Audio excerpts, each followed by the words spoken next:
Hilltop company के द्वारा जिस प्रकार वहाँ के ग्रामीणों के साथ जो गोलीबारी हुआ और जो विशेष गुंडा लोग जो ग्रामीणों को दबाकर डराकर धमकाकर जो बाउंड्री वाल जीएम तो पूरा दोषी है। सर आप पे भी मामला दर्ज हुआ है घटना पर। हमको इससे कोई जनता के लिए हमको जेल भी जाना पड़ेगा तो हम जाएंगे। मधुबन थाना क्षेत्र के खरखरी हिलटॉप आउटसोर्सिंग में पिछले दिनों हुए बमबाजी पत्थरबाजी आगजनी में जहां पुलिस की कार्रवाई लगातार जारी है, जहां पुलिस ने दूसरे पक्ष के शेख मोबिन नामक व्यक्ति को गिरफ्तार किया है, साथ ही उसके पास से हथियार भी बरामद किया है जिसे पुलिस ने जब्त किया है। आपको बता दें कि दूसरे पक्ष के व्यक्ति की गिरफ्तारी कल रात में हुई है, जिसके 24 घंटे के अंदर ही सांसद चंद्र प्रकाश चौधरी ने डीसी माधवी मिश्रा से मुलाकात कर हिलटॉप आउटसोर्सिंग पर कार्रवाई करने के साथ साथ एक बड़ी मांग की। क्योंकि आज उपायुक्त महोदय से मिले, ये समय हमने लिया, कुछ अपने लोकसभा क्षेत्र के कुछ ऐसे मुद्दे हैं और ख़ास करके जो अभी हाल में ही जिस प्रकार से एरिया 3 में हिलटॉप कंपनी के द्वारा जिस प्रकार वहाँ के ग्रामीणों के साथ जो गोलीबारी हुआ और जो विशेष गुंडा लोग जो ग्रामीणों को दबाकर डराकर धमकाकर जो बाउंड्री वाल किया जा रहा था, जिससे ग्रामीण आक्रोशित होकर इस तरह का मुठभेड़ हुआ। नतीजा हुआ कि हमारे कार्यालय को भी आग लगाया गया, प्लस पुलिस प्रशासन को भी, डीएसपी को भी गंभीर चोटें आई। उस विषय पर भी मैंने शाम को एसपी से बात किया और आज उपायुक्त महोदय से भी बात कर रहा हूँ कि जो ये घटना घटा है ये साजिश के तहत हुआ है और बिना एनओसी का, बिना टेंडर का, बिना लोगों का मुआवजा दिए इस तरह का बायजबरन काम करना, जिसका परिणाम हुआ आगे इस तरह की पुनरावृत्ति नहीं हो। और मैंने 7 तारीख को ही जीएम से वार्ता किया था कि आप ग्रामीणों को विश्वास में लेकर उनके पूरा हक अधिकार का ख्याल करके जो प्रक्रिया है वो पूरा करके ही काम शुरुआत करें। उसके बावजूद भी दूसरे दिन काम शुरू किया गया।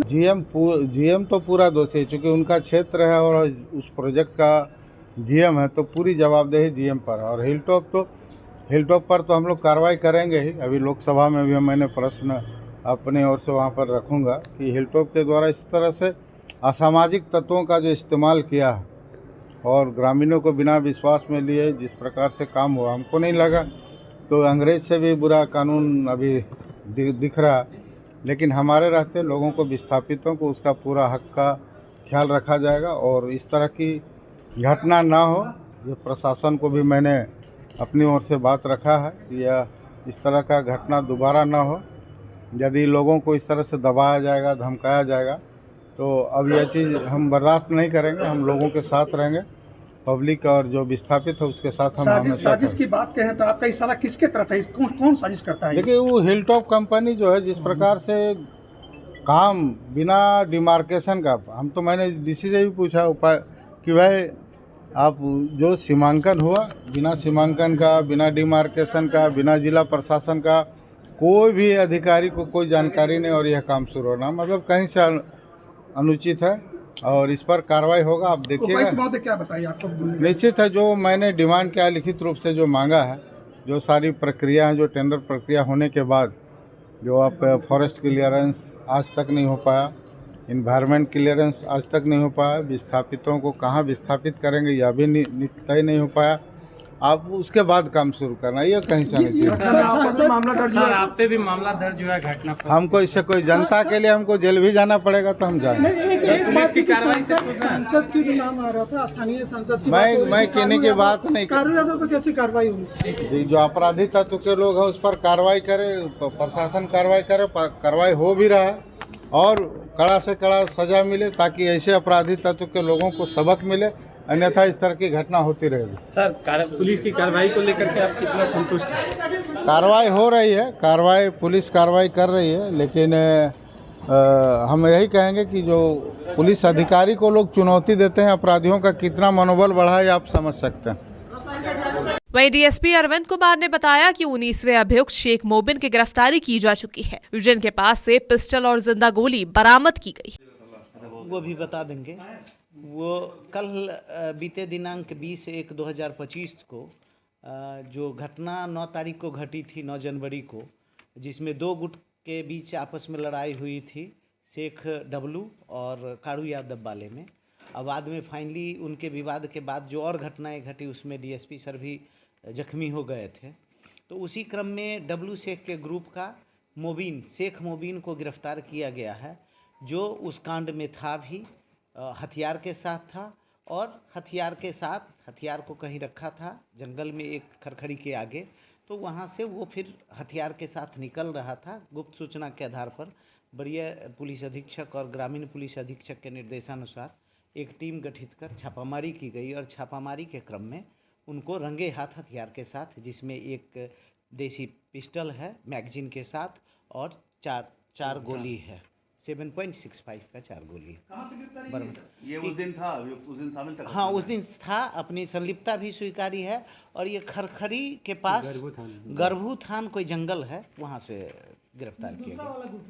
ये शेख डब्लू गुट का है। अब तक कुल कितने लोगों की गिरफ्तारी हो चुकी है?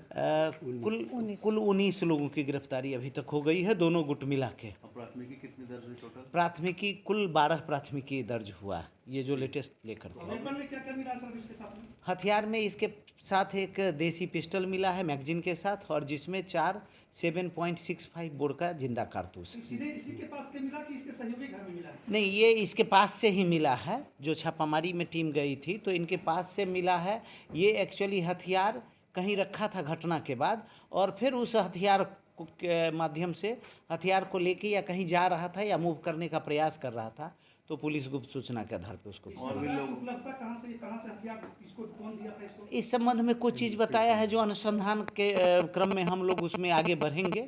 लेकिन ये है कि डब्लू शेख के कहने पे ये उस झगड़ा में शामिल हुआ था, या और उनके सहयोगियों के कहने पे सक्रिय रूप से इसकी भागीदारी थी, हथियार था और ये गोली भी चलाया। और लोगों की गिरफ्तारी के लिए छापामारी चल रही है? लगातार छापामारी चल रही है और जल्दी ही सारे लोग जो नामजद हैं या कुछ नामजद नहीं भी हैं जिनका नाम बाद में आया है, उनके विरुद्ध भी कार्रवाई कर हम लोग गिरफ्तार जल्दी करीब करेंगे। 30 से अधिक लोगों को हिरासत में लिया गया था, तो बाकी लोगों को क्या पूछताछ के बाद छोड़ दिया गया? पूछताछ उनके परिजन थे, गिरफ्तार जो अभियुक्त भागे हुए थे, या संदेह के आधार पे उनको पूछताछ के लिए लाया गया था, लेकिन लगा कि वो इस कांड में संलिप्त नहीं है, तो फिर उनको पीआर बना के मुक्त अभी किया और गया। कितने नामजद हैं बचे हुए हैं? अभी हमको लगता है कि 70-80 के आसपास और लोग हम लोगों को गिरफ्तार करना है, नामजद और नामजद के परे भी जो कुछ नाम आया है, और जल्दी ही हम लोग सारी गिरफ्तारी पूर्ण करेंगे। कुल मिलाकर देखा जाए तो 18 लोगों की गिरफ्तारी के बाद भी गिरिडीह सांसद इस मामले से दरकिनार थे, लेकिन जैसे ही दूसरे पक्ष से शेख मोबिन की गिरफ्तारी हुई, सांसद चंद्र प्रकाश चौधरी रेस हुए और उन्होंने सीधा डीसी माधवी मिश्रा से मुलाकात कर एक नई बात बताकर इस मामले में नया मोड़ ला दिया है। बागमारा से काशीनाथ, धनबाद से दीपक के साथ कोयलांचल लाइव डेस्क।